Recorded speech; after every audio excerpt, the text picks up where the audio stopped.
Okay, magbabalik po tayo mga kamista at ito po yung ating pangatlong update tungkol dito sa araw na ito o sa linggong ito tungkol po sa mga nawawalang sabungero.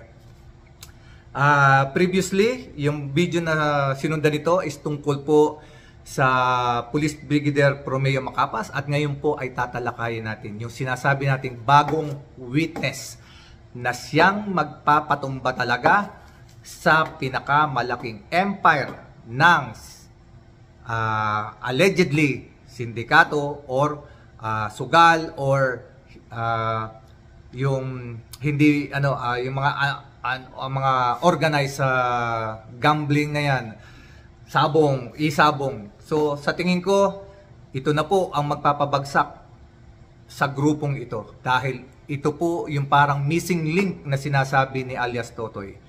Walang iba kundi yung kapatid po niya. Dalawang kapatid po mismo ni alias Totoy ang lumabas na bagong witness. Paano po nangyari? Ganito po yan mga kamista. Ito pong magkakapatid na mga patidongan, lahat sila ay empleyado ni Atong Ang. What a coincidence, di po ba? Biruin mo, buong pamilya ng mga patidongan, lahat na lalaki, ay empleyado pala ni Atong Ang. Okay, diretso na tayo. Ito pong mga kapatid ni alias Totoy, ang pangalan po nito ay si Jose Patidongan at Ella Kim Patidongan. Ito pong sinasabi na kapatid ni alias Totoy na ito ay wala sa Pilipinas previously. Sila ay pinick up ng CIDG chief na si Police Brigadier General Romeo Macapas recently, last week, from Cambodia. Si Police Brigadier Romeo Macapas po, siya po ang head ng police na pumick up para po safely maibalik sila rito dyan sa Pilipinas. At ngayon nga po, sila ay nasa custody na ng PNP. Tutuloy po tayo dyan. Pero bago ko po tayo tumuloy doon, gusto ko po kayong bigyan ng impormasyon bakit nasa Cambodia itong kapatid ni Don Patidongan. Ayon po kay alias Totoy, ito daw pong dalawang kapatid niyang ito ay pinapunta ni Atong Ang sa Cambodia. Pinatakas po. Hindi po si Don ang nagpatakas. Dahil nasa abroad daw po si Don noong mga time na yon. Actually, tinanong daw po ni Atong Ang si Don Patidongan, si alias Totoy, kung ano daw ba ang gagawain sa mga kapatid niya. Kasi nagkaroon na nga po ng mga problema. That was before yung mga hearing pa sa Senate hearing nung unang pumutok ito. That was a year or 4 years ago. That was 4 years ago yung naging problema na yan. So ngayon po, ang sagot daw po ni Don is hindi raw po siya kumibo. At ang ginawa daw po ni Atong Ang, kasi ang gusto mangyari yata ni Atong Ang, patayin yung mga kapatid. Pero sa halip na patayin, ang ginawa, pinapunta po sa Cambodia. Ito po ang istorya sa pagpunta sa Cambodia. Ito daw pong si Ella Kim Patidongan ay hindi gumamit ng sarili niyang pangalan. Ay, gumamit po yata. Hindi po ito gumamit ng sarili niyang pangalan. But instead, mukha lang. Ibang pangalan, pero yung picture niya ang nasa passport. Bakit po ito nagawa? Dahil po sa connection daw po ni Atong Ang sa paggawa ng passport. So, ibig sabihin po, talagang ganun kalakas ang connection. Biruin mo, mapagawaan mo yan ng passport na hindi ikaw yun. Pangalawa, si Jose Patidongan, yung isang kapatid. Ito daw po ay umalis sa totoong pangalan, totoong passport. Pero, hindi daw po ito naka-record sa immigration. Nung time na pinaalis po si Jose Patidongan, kasi nauna raw pong umalis si Ella Kim. So, kasunod na umalis si Jose. So, sa makatuwid mga kamista, dahil si Ella Kim Patidongan ay umalis na iba ang pangalan sa passport. Hindi po niya sarili, hindi po, ibig sabihin fake passport ang gamit niya, mukha lang niya ang nandun. At itong si Jose Patidongan ay hindi naman nakarecord sa immigration. So ibig sabihin, both of them went out, sent to Cambodia, pinadala sila roon ng walang record sa ating immigration. This is according to alias Totoy. Alam daw po niya yan dahil sinabi raw po ito sa kanya ng kanyang mga kapatid. So, ganon po katindi ang connection nung mga nagpapaalis sa kanila. Biruin niyo yan mga kamista. Samantalang kayo na nag-a-abroad o tayo na pumupunta sa ibang bansa para magtrabaho, yung iba na na-upload pa. Samantalang iyon, hindi nila tunay na pangalan ang ginamit or pangalan man nila, pero walang record. Nakakaalis. Ang galing, di po ba? Kayo na ang humusga, mga kamista. Reaksyon ko lang yan. Baka kayo, may sarili din po kayong reaksyon. Eto, tumuloy na po tayo ngayon. Now, naibalik na po ang magkapatid na Patidongan, si Ella Kim at saka si Jose sa Pilipinas. Pero ang nangyari po, sila po ay dinampot pagbaba sa airport. Bakit po? Kasi po itong si Jose Patidongan ay may previous conviction po. Siya po ay convicted sa robbery. Kaya po siya ay dinampot pagbaba ng airport. Pero according to ano naman, tawag dito, medyo nagkaroon po ng konting palitan ng mga word, pero hindi na muna po tayo pupunta doon kasi hindi po yan ang topic natin. Doon tayo sa susunod yan, mga kaibigan. Itatopic po natin yan. So ngayon mga kamista, sa madalit salita, nakauwi na po sila ng Pilipinas. At ito pong magkakapatid na ito ay magiging state witness. Ngayon po, nagkaroon po ng konting problema. Kasi po, mayroon pong agreement po yata na hindi sinunod itong si Police Brigadier General Macapas na ikinagalit ni alias Totoy.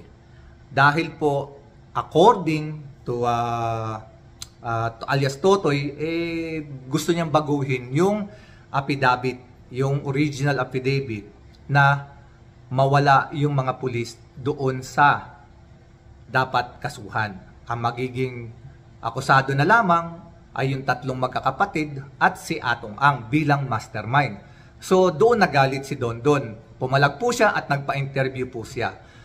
Sinabi niya na hindi sumusunod sa pinag-usapan itong si General Macapas. At sinabi po niya na alam din po ni SOJ Boying Rimulya yung mga pinag-uusapan. At si Boying Rimulya nga po ay hindi rin sang-ayon sa ganong nangyari at ang gusto ni Boying Rimulya ay yung original po talaga na kaso kasama ang mga pulis. So ngayon, nabanggit ko nga po nung nakaraang video ko, nung aking nakaraang vlog, na ito nga po si Police Brigadier General Macapas ay nirelieve at pinadala sa Region 12 sa Gensan. So ngayon po mga kamista, ayon po dito sa kay alias Dondon, ito pong dalawang kapatid niya ang siyang tatayo na pinaka mabigat na magsusuporta sa kanyang claim, sa kanyang akusasyon kay Atong Ang. Bakit po? Umpisan po natin. Ito pong si Jose Patidongan, ayon po kay alias Totoy, ay isa pong close-in security. Siya po ay close-in security ni Atong Ang. At kung matatandaan po ninyo, noong 4 years ago, mayroon pong Senate hearing. Yung pong lalaki na nakaupo sa likuran ni Atong Ang ay walang iba kundi ang kapatid niya, ang kapatid ni alias Totoy na si Jose Patidongan, na isang close-in security ni Atong Ang. Okay. At according din po dito kay Dondon, kay alias Totoy, ito pong si Ella Kim Ella Kim Patidongan, ito po yata yung teka, meron po tayong rito, sinulat ko to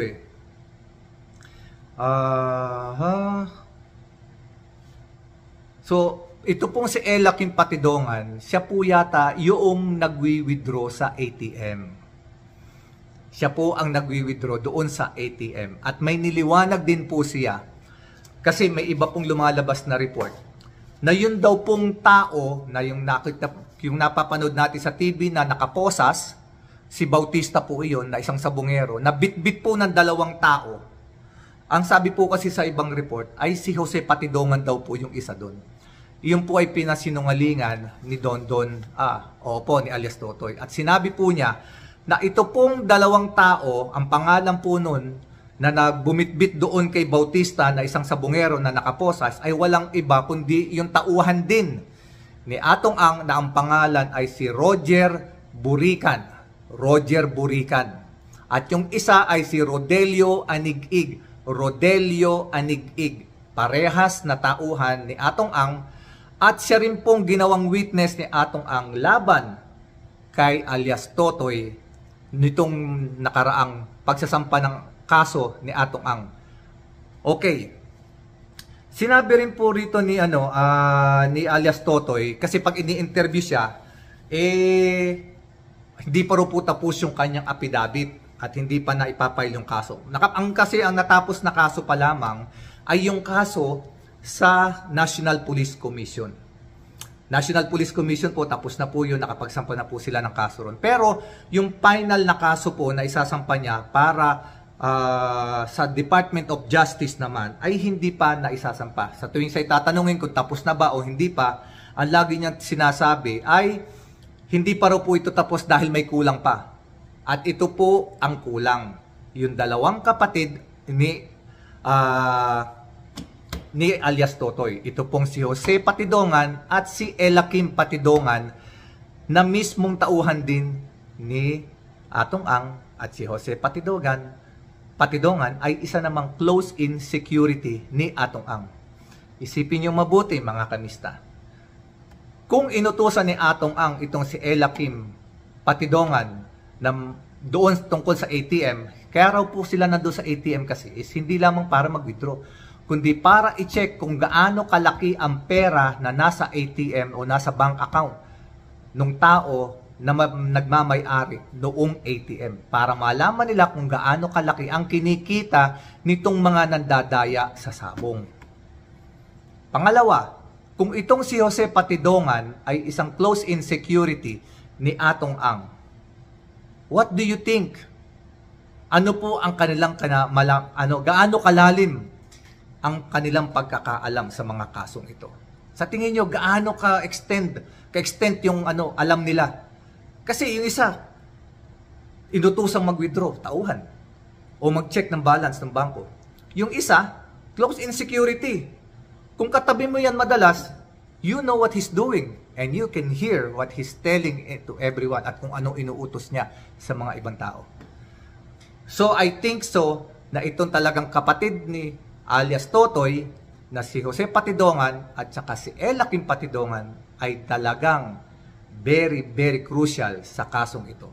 At sinabi nga po ni alias Totoy na ito na nga po ang hinihintay niya, o ito na yung kulang sa kanyang affidavit bago niya i-file. At sinabi po niya sa kanyang interview recently, just 5 hours ago, na maaari na raw po nilang ma-submit ang kanilang affidavit dahil nandito na raw po yung mga taong witness na kanyang hinihintay.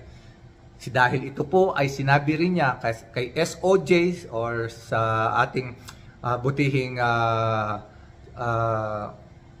Secretary of Justice na si Boying Rimulya, na ito raw pong dalawang kapatid niya ito ni Patidongan ang magbibigay ng kaliwanagan at makakasuporta sa kanyang mga claim at makakatulong sa kaso ng mga nawawalang sabungero. So by tomorrow, Friday, pinakamabilis po yan. Sabi po niya kasi bukas, Thursday niya sinabi yon. So maaari daw po bukas, kaya ibig sabihin Friday po sa Pilipinas, maisasampan na po or maisasubmit na ang affidavit ni alias Totoy laban kay Atong Ang. We'll see mga kamista, hintayin po natin at sana nga po magkaroon na ng kaliwanagan ang lahat ng ito. pahabol po lamang. Yung pong pagsasampa ng kaso kay sinasabi po kasi ni alias Totoy na siya raw po ay isasama sa kaso. Actually, tinanong po siya dito kung okay lang daw ba na siya ay makasama sa kaso. Sabi naman po ni alias Totoy ay okay lang naman daw kasi siya naman daw po talaga ay may partisipasyon sa nangyaring krimen. May alam daw po siya talaga. Pero ang hindi raw po siya papayag ay yung silang apat lamang. Dapat po kasama lahat ng mga dapat kasuhan, yung mga pulis.